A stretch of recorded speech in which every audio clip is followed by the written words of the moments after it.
Assalamualaikum warahmatullahi wabarakatuh. Hai, apa kabar semuanya? Insya Allah dalam kondisi sehat walafiat ya. Alhamdulillahirrabbilalamin. Allahumma sholli ala Muhammad wa ala ali Muhammad. Alhamdulillah ketemu lagi nih dengan Ustazah Elisa nih hari ini dengan masih tema 6 dengan judul pelestarian sumber daya alam. Nah, ada 3 tujuan kita belajar pada hari ini. Apa saja?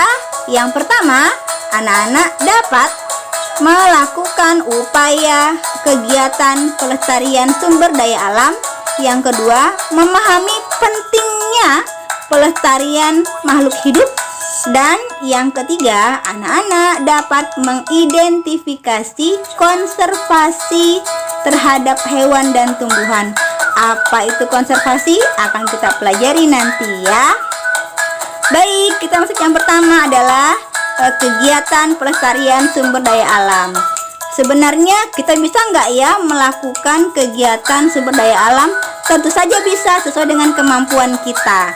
Nih contohnya kayak gini nih. Yang pertama, nih membuat gambar dengan tujuan kampanye upaya pelestarian alam. Ya, bisa ya disebarkan di mana saja dengan anak-anak menggambarnya.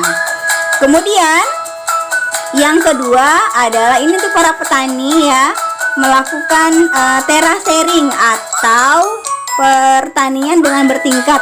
Gunanya apa? Mencegah keruntuhan tanah. Kemudian yang ketiga adalah reboisasi. Anak-anak juga bisa ikut ya menanam kembali pohon yang kepada hutan yang sudah gundul. Nah, contoh tindakan pelestarian tumbuhan. Yang pertama, menjaga hutan. Kita juga bisa loh dengan cara tebang pilih, yaitu menebang yang sudah siap ditebang dan membiarkan lain tetap tumbuh ya. Yang ketiga, reboisasi yang tadi sudah contohkan, yaitu menanam kembali pohon atau hutan yang telah gundul. Yang kedua adalah membuat cagar alam. Ini tentu saja bagi orang-orang yang berwenang ya. Kita melindungi dan tumbuhan tertentu dari kerusakan ya. Kemudian berikutnya, membatasi pengambilan sumber daya alam secara berlebihan. Nah, seperti yang kita ketahui bahwa kekayaan alam itu begitu melimpah, namun sudah menipis karena apa? Eksploitasi atau kekayaan yang dikelola secara berlebihan oleh manusia yang tidak bertanggung jawab. Semoga kita bukan bagian dari orang-orang tersebut ya. Kemudian tindakan pelestarian hewan. Nih, yang pertama, membuat suaka marga satwa. Kalau tumbuhan kan cagar alam, kalau hewan suaka marga satwa. Contohnya apa? Taman nasional dan hutan lindung ya. Kemudian untuk pemerintah yaitu membuat undang-undang perburuan. Fungsinya membuat aturan dan hukuman bagi yang melakukan pelanggaran terhadap hewan dan tumbuhan langka yang terutama ya. Dan yang ketiga adalah pengembangan populasi hewan agar tidak punah ya. Misalnya nih, dengan membuat tangga ikan. Tangga itu maksudnya adalah bukan ikan yang bertangga-tangga ya.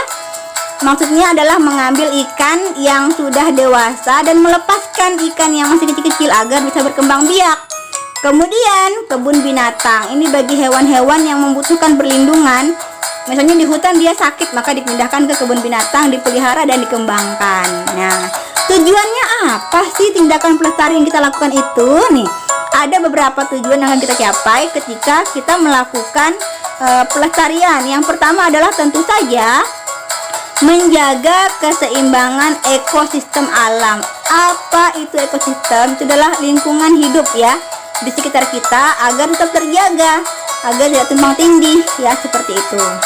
Yang kedua adalah menjaga kepunahan spesies langka. Ini terutama yang langka. Yang belum langka tetap dijaga juga agar tidak menjadi langka ya, seperti itu.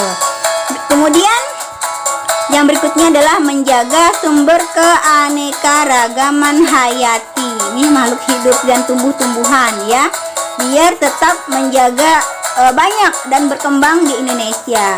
Kemudian yang keempat, sebagai tempat pengembangan dan penelitian ilmu. Tentu saja ini aspeknya bagi kita seorang pelajar Kalau nggak ada ini, kita nggak tahu ya tentang dunia Indonesia yang sangat luas dan kaya ini. Nah, kemudian mencegah terjadinya bencana, lebih tepatnya sih mengurangi efek bencana ya, karena ada kadang-kadang bencana yang langsung dari alam.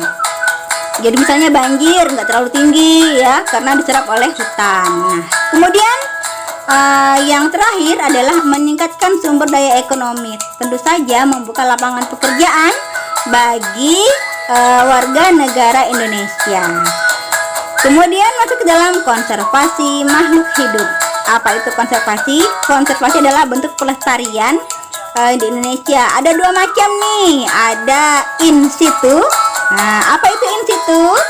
In situ adalah pelestarian makhluk hidup yang dilakukan di dalam habitat aslinya. Contohnya apa? Suaka marga satwa. Ini juga di hutan langsung ya. Cagar alam, kemudian taman nasional, hutan lindung, perlindungan komodo di Pulau Komodo, kemudian perlindungan orang utan di Kalimantan, dan perlindungan Rafflesia di Bengkulu, serta masih banyak lagi bentuk-bentuk in situ di Indonesia ya. Kemudian yang ex situ, contohnya apa? Ex situ adalah pelestarian makhluk hidup dengan mengeluarkan dari habitat asli ke tempat lain. Fungsinya untuk menjadikan sehat, misalnya kalau ada yang sakit di hutan bisa dipindahkan ya, seperti itu. Nah, contohnya apa? Ada kebun koleksi, kebun binatang, kemudian ada kebun botani. Nah, anak-anak, berikut ini adalah tempat-tempat ya konservasi di Indonesia. Ini hanya contoh, masih banyak sekali tempat-tempat konservasi Indonesia. Yang pertama di Suaka Marga Satwa Danau Sentarum, letaknya di Kalimantan Barat. Nih, ada apa saja di sana? Ada ikan arwana, ikan belida, buaya muara, orang utan, dan burung-burung ya, seperti itu. Kemudian ada cagar alam Dr. Muhammad Hatta di Sumatera Barat. Isinya apa? Ada Rafflesia ya, bunga bangkai, kemudian harimau dan siamang. Siamang juga jenis-jenis monyet ya, tapi jenisnya monyet Sumatera. Kemudian kebun binatang Gembira Loka di Yogyakarta. Ada konservasi gajahnya, kura-kura, dan tapir. Nah, ini jarang sekali hewan ini ya. Kemudian kebun raya di Bogor, Jawa Barat. Ada apa di sana?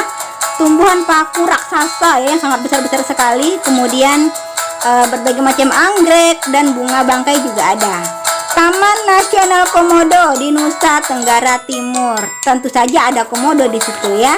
Taman Nasional Ujung Kulon di Banten.